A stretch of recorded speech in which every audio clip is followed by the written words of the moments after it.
नमस्कार शेतकरी बंधूंनो, आपण कृषी विज्ञान केंद्र कोसबाड येथील मधुमक्षिका पालन केंद्रामध्ये आपण आलेलो आहोत। या ठिकाणी आतमध्ये आल्यानंतर ह्या पेट्या आपल्याला दिसतील।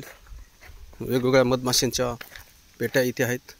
इथून आपण एंट्री करत आहोत। या ठिकाणी विविध जातीच्या मधमाशा आहेत। मधमाशांसंबंधीचे वेगवेगळे माहिती पत्रक सुद्धा इथे आपल्याला दिसत आहेत। संपूर्ण मधमाशी कशी हँडल करायची किंवा ते सर्व आहे इथे। या ठिकाणी आपल्याला जसं ही मेलिफेरा मधमाशीची वसाहतीची पेटी आहे। इकडे सातेरी माशी आहे। या ठिकाणी फुलोरी मधमाशी सुद्धा पेटी आपल्याला इथे दिसत आहे। याच्यामध्ये हे बघू शकतो, ह्या लाकडी पेटीमध्ये फुलोरी मधमाशांचे पोळे इथे ठेवलेले आहेत। नंतर इकडे हे दुसरं फुलोरी मधमाशीचं पोळं आहे।